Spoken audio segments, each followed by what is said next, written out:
Kapitulli 4. Qasja përmes gjuhës thelbësore. I pavetëdijshmi këmbëngull, përsërit edhe praktikisht e thyen derën për të dëgjuar. Anje Rogers. E pathëna.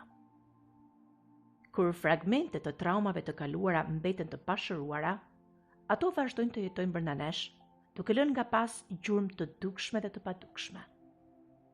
Këto gjurmë shfaqen përmes fjalëve apo frazave të ngarkuara emocionalisht, të cilat shpesh zbulojnë frikrat tona më të thella dhe na lidhin me trauma që ende janë të pazgjidhura. Siç e kemi parë, këto trauma mund edhe të mos na përkasin neve, mund të mos jenë gjithmonë personalisht tonat. Ato mund të jenë të trashëguara nga përvoja të mëparshme në familje. Shprehjet verbale të këtyre traumave janë ajo që unë e quaj gjuha thelbësore. Një gjuhë që pavetëdia flet përmes nesh, shpesh edhe pa e kuptuar. Gjuha kryesore mund të shprehet edhe në mënyrë jo verbale. Por kjo gjuhë nuk shprehet gjithmonë me fjalë. Ajo mund të marrë forma të tjera jo verbale që ndihen më shumë se sa thuhen. Këto mund të përfshinë ndjesi fizike, sjellje ose fjalë të përsëritura, valë emocionesh të papritura të një ankthi të paqartë ose të një trishtimi të papritur, impulse të brendshme, apo edhe simptoma të trupit që flasin në heshtje për dhimbjen e pashprehur. Flasin për një dhimbje trupore që nuk ka as shpjegim mjekësor, ose të një sjellje të përsëritur në heshtje, sikur diçka brenda nesh kërkon të krijojë një histori të lashtë që më në fund do të kuptohet.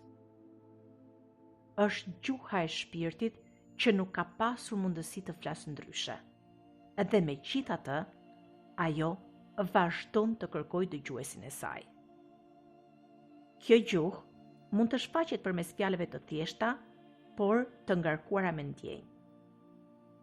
Përgjithësi, gjuha thelbësore u shfaq në orët e vona të natës.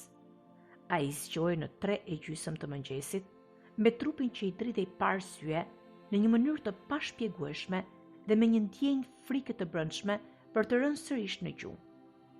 Një ndjenjë që nuk dinte as t'ia përshkruante askujt.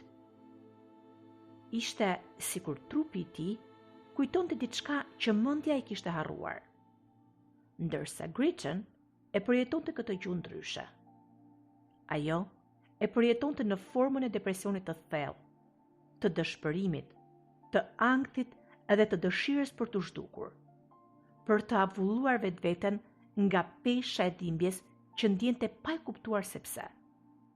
Si Gretchen, ashtu edhe Jess, mbartin brenda tyre fragmente të një enigme, copa të historisë së tyre familjare, të cilat kërkonin zgjidhje. Përmes trupit, emocioneve dhe fjalëve të tyre, pavetëdia po përpiqej të fliste, të kujtonte dhe të çlironte. Të gjithë e njohim historinë e Hansel dhe Gretel, 2 fëmijë të humbur në një pyll të errët, të mashtruar nga rrethanat dhe të braktisur përballë së panjohurës në pyllin e errët. I tronditur nga frika se mos nuk do ta gjente më rrugën për të kthyer, Hansel la pas një gjurmë të vogël shprehse, thërrime buke të shpërndara përgjatë shtigjeve, për t'u udhëhequr dhe për të siguruar kthimin e tyre të sigurt në shtëpi. Është një analogji e duhur. Në një farë mënyre, edhe ne bëjmë të njëjtën gjë. Përhumbemi në pyllin e frikrave, pasigurive dhe plagëve tona të brendshme, ne lëm pas gjurmë të vogla të rrimesh që mund të na ndihmojnë të gjejmë rrugën e kthimit drejt vetes. Por, në vend të rrimeve të bukës, ne lëm gjurmë fjalësh.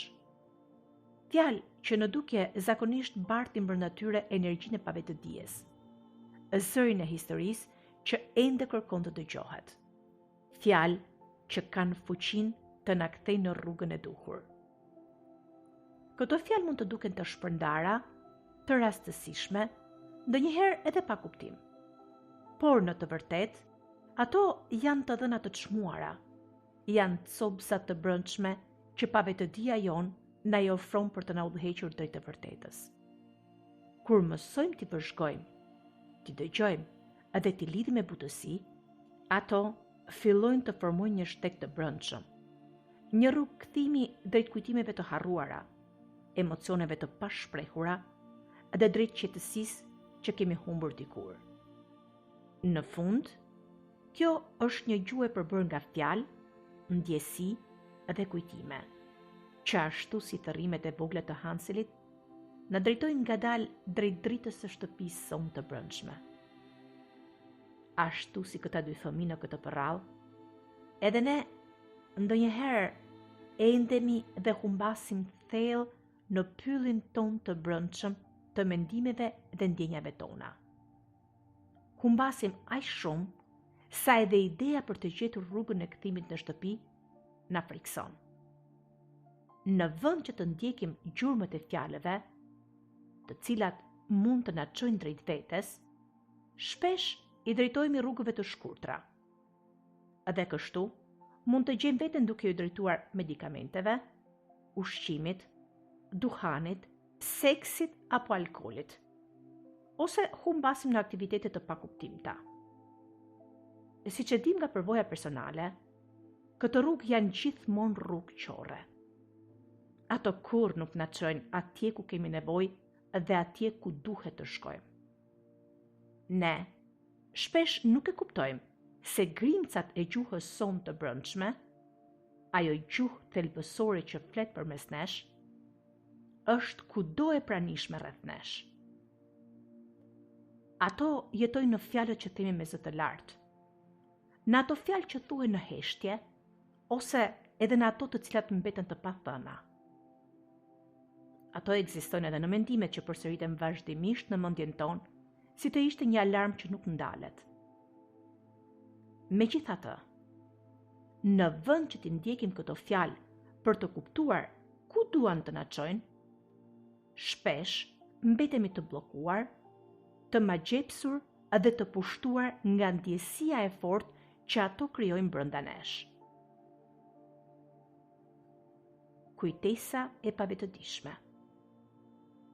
Të kuptuarit e mënyrës se si ruhen kujtimet traumatike mund të na ndihmojnë të kuptojmë më mirë se çfarë ndodh me fjalët tona kur jemi të mbingarkuar emocionalisht.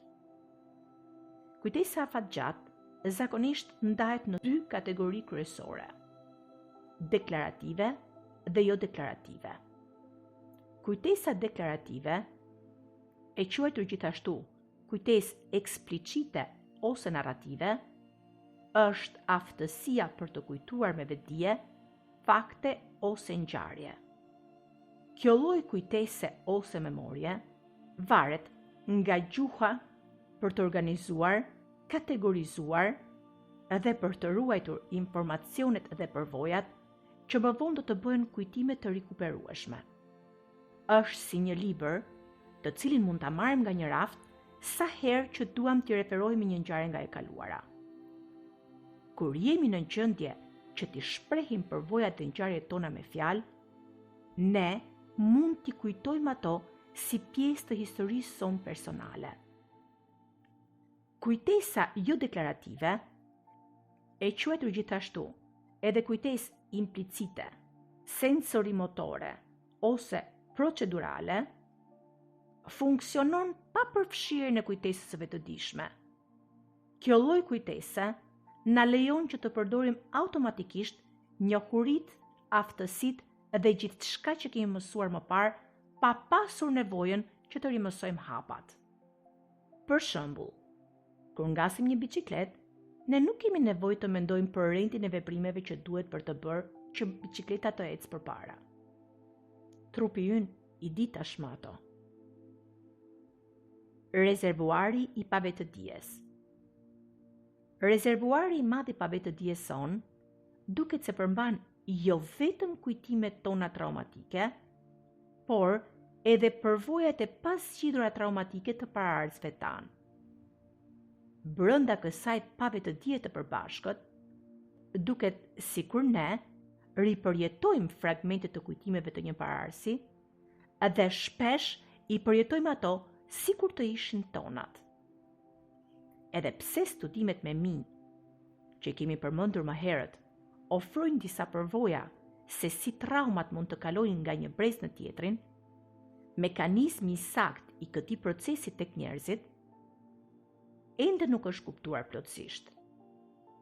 Megjithatë, pavarësisht mungesës së plot të shpjegimit shkencor, pra, edhe pse nuk jemi saktësisht të sigurt se si puna e papërfunduar e një paraarsi zërrënjë brenda nesh, duket se ne përjetojmë një ndjesi lehtësimi dhe qartësie atëherë kur bëhemi të vetëdijshme për lidhjen mes nesh dhe përvojave të papërfunduara të paraarsve tanë. Gjuha e padeklaruar. Kur fjalët mungojnë. Ka dy situata të rëndësishme kur nuk jemi në gjendje që të përdorim fjalë për të përshkruar përvojën tonë. E para ndodh përpara moshës 2 ose 3 vjeç, kur qendrat gjuhësore të trurit ton nuk kanë arritur ende pjekurinë e plotë. Ndërsa e dyta ndodh gjatë një episodi traumatik, kur funksionet tona të kujtesës shtypen dhe truri nuk është në gjendje që të përpunojë me saktësi informacionin. Kur funksioni i kujtesës frenohet, informacioni emocionalisht i rëndësishëm anashkalon lobet ballore dhe nuk mund të emërtohet, të renditet apo të përpunohet përmes fjalëve apo gjuhës.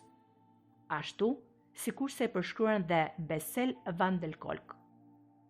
Pa gjuhë, përvojat tona shpesh mbeten të padeklaruara, edhe kanë më shumë gjasa që të ruhen si fragmente kujtese, ndjesie trupore, imazhe ose emocione. Gjuha është ajo që na lejon të korrigjojmë dhe të rindërtojmë përvojat tona në formën e një tregimi. Pasi t'i japim formë një historie, ne jemi më të aftë ta rishikojmë një përvojë, madje edhe një traumë. Dhe këtë mund ta bëjmë pa u detyruar ta rjetojmë plotësisht tronditjen që e shoqëron atë. Edhe pse gjuha mund të jetë një nga gjërat e para që na braktis kur jemi të dërmuar, ajo nuk humbet kurrë. Ajo tërhiqet në pavetëdijen tonë dhe më vonë del në sipërfaqe. Shpeshherë del papritur dhe del duke refuzuar të injorohet. Siç shpjegon psikologja Anje Rogers, pandërgjegja, këmbëngul, përsëritet dhe pothuajse e thyen derën për të dëgjuar. E vetmja mënyrë për ta dëgjuar, për ta ftuar të hyjë në dhomë, është të ndalosh së imponuari diçka mbi të, veçanërisht idetë tua, dhe në vend të kësaj të dëgjosh atë që nuk thuhet. E pathëna është kudo. Është në të folur, në veprime, në ëndra dhe në trup. Rikuperimi i gjuhës bazë dhe i kujtesës. Përvojat e pashprehura që jetojnë në pavetëdijen tonë janë të pranishme kudo rreth nesh. Ato shfaqen në mënyrën tonë të çuditshme të folurit, në simptomat tona kronike dhe në sjelljet tona që shpesh nuk arrim t'i shpjegojmë. Këto përvoja të pathëna rishfaqen në betejat e përsëritura me të cilat përballemi në jetën tonë të përditshme. Gjithashtu, këto përvoja të pathëna përbëjnë bazën e gjuhës tonë thelbësore. Kur pavetëdia jonë e thyen derën për të dëgjuar, gjuha thelbësore është ajo që arrim të dëgjojmë. Fjalët e ngarkuara emocionalisht që burojnë nga kjo gjuhë e brendshme janë çelësat e kujtimeve jo deklarative, të cilat jetojnë si në trupin ton, ashtu dhe në trupin e sistemit ton familjar. Ato janë sigur të çmuar të fshehur në pavetëdijen ton, të cilët presin të zbulohen. Nëse nuk arrim t'i njohim këto fjalë si lajmëtar, ne humbasim të dhëna të rëndësishme që mund të na ndihmojnë të zbulojmë misterin që qëndron pas betejave tona të brendshme. Por, sa po fillojmë t'i gërmojmë, ne marrim dhe bëjmë një hap vendimtar drejt shërimit të traumës. Gjuha thelbësore na ndihmon që të shprehim kujtimet të cilat kanë mbetur të pashprehura, duke na lejuar të lidhim copëzat e ngjarjeve dhe përvojave që më parë nuk mund të integroheshin dhe as nuk mund të mbaheshin mend. Kur mjaft prej këtyre pjesëve mblidhen në ndërgjegjen tonë, ne fillojmë të ndërtojmë një histori që na ndihmon të kuptojmë më thellë atë që mund të ketë ndodhur me ne ose me anëtarët e familjes sonë. Në këtë mënyrë, ne fillojmë të kujtojmë kujtimet, emocionet dhe ndjesitë që mund të na kenë ndjekur gjatë gjithë jetës. Pasi të gjejmë origjinën e tyre, qoftë në traumën tonë personale apo në një traumë të trashëguar nga familja, ne mund t'i ndalojmë së jetuari ato trauma brenda nesh, sikur t'i përkisnin të tashmes. Megjithse jo çdo frikë, çdo ankth apo mendimi përsëritur mund të shpjegohet me një ngjarje traumatike në familje. Disa përvoja marrin kuptim më të plot kur arrijmë të dëshifrojmë gjuhën tonë thelbësore. Si të njihni gjuhën tuaj bazë? Fjalët e forta, intensive dhe të ngarkuara me emocione dhe ndjesi urgjence, që përdorim për të përshkruar frikrat tona më të thella, në thelb janë gjuha jonë thelbësore. Këtë gjuhë mund ta vërejmë në mënyrën se si ankohemi për marrëdhëniet tona, shëndetin, punën apo dhe për situata të tjera të jetës. Ajo shfaqet edhe në mënyrën se si jemi shkëputur nga trupi ynë, nga vetë thelbi i qenies sonë, dhe nga vetvetja jonë e thellë. Në thelb, ajo mund të jetë pasojë e traumave që kanë ndodhur në fëmijërinë tonë të hershme ose në historinë tonë familjare. Gjuha thelbësore është e pazakontë, është e çuditshme dhe mistershme, sepse shpesh duket se nuk ka lidhje me atë që dim ose me atë që kemi përjetuar. Ajo mund të ketë një ndjesi sikur vjen nga jashtë nesh, ndërkohë që ajo përjetohet thellë brenda nesh. Gritchen, kur më në fund e kuptoi domethënien e fshehur pas fjalëve avulloj dhe djeg, tha: "Ato ndjenja jetonin brenda meje, por nuk ishin të mijat. Nuk ishin nga unë, nuk më përkisnin mua." Sa po kjo gjuhë e veçantë dhe personale, kjo gjuhë e fshehtë e shpirtit del në dritë dhe bëhet e vetëdijshme, intensiteti dhe ndikimi i saj mbi ne fillon të zbehet dhe dal nga dal të tretet. Harta e gjuhës thelbësore. Në kapitull që vijojnë, unë ofroj mjete që ndihmojnë në lidhjen e pikave midis emocioneve të pashpjeguara më parë dhe ngjarjeve nga e kaluara. Secili mjet përmban një sër pyetjesh, të cilat janë krijuar për të nxjerrë në pah një ndjenjë ose një përvojë të brendshme që ndoshta nuk është emërtuar apo ndoshta nuk është bërë plotësisht e ndërgjegjshme. Pasi të jetë mbledhur informacioni mjaftueshëm, fillon të shfaqet një hartë e pavetëdijes. Ajo që unë e quaj harta e gjuhës bazë, harta e gjuhës thelbësore. Kjo hartë madje mund të skicohet edhe në letër. Fjalët që shkruajmë përcaktojnë drejtimin në të cilin do të udhtojmë. Çdo njeri ka hartën e vet të gjuhës thelbësore, edhe secila hartë është unike. Harta jon mund të ketë ekzistuar shumë përpara se të lindnim. Ajo mund të ketë qenë e babait ton ose e gjyshes son. Por ajo mund të ketë qenë edhe ndonjë paraardhësi tjetër, dhe thjesht ne kemi trashëguar. Dhe ne, pa e ditur, e mbajmë ende gjallë përmes vetes. Ndoshta edhe ata, nga ana e tyre, kanë qenë vetëm bartës të saj për dikë që ka jetuar përpara tyre. Disa nga këto harta janë formuar në fazën e hershme të jetës, në atë periudhë të foshnjërisë kur ende nuk ishim në gjendje që të shpreheshim me fjalë. Në çfarëdo mënyre që ta kemi marrë, tani kemi mundësinë ta gjurmojmë pas, ta gjurmojmë drejt origjinës së saj. Traumat e pasgjidhura të historisë sonë familjare kalojnë nga një brez në tjetrin, edhe ato kalojnë duke u ndërthurur me emocionet, reagimet dhe me zgjedhjet tona në mënyrë që rrallëherë i vëmë në dyshim. Ne shpesh mendojmë dhe besojmë se këto përvoja burojnë nga vetja jonë, pra e kanë origjinën tek ne, ndërsa në të vërtetë rrënjët e tyre ndodhen diku tjetër. Me burimin e tyre të vërtetë të fshehur, shpesh nuk jemi në gjendje që të dallojmë atë që është e jona nga ajo që nuk është. Ndjekja e hartës së gjuhës sonë thelbësore mund të na përballë me anëtar të familjes që jetojnë si fantazma të padukshme, të cilët janë harruar, mohuar ose janë varrosur prej kohësh në kujtesë. Disa janë refuzuar ose harruar. Të tjerët kanë kaluar sprova kaq traumatike edhe kanë qenë viktima të dhimbjeve kaq të mëdha sa është e vështirë edhe të imagjinosh se çfarë mund të kenë nduruar.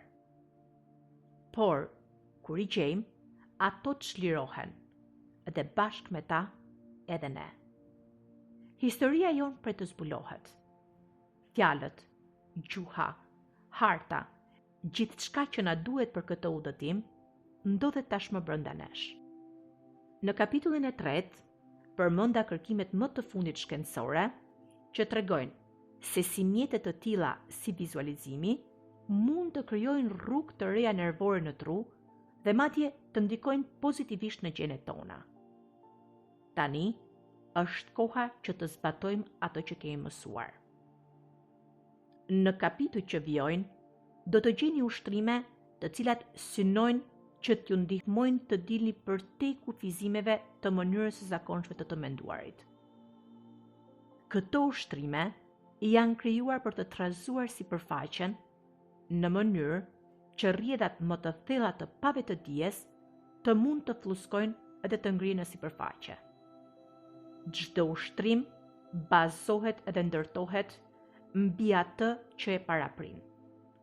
Disa ju ftojnë të mbyllni sytë dhe të përfityroni antarët e familjes.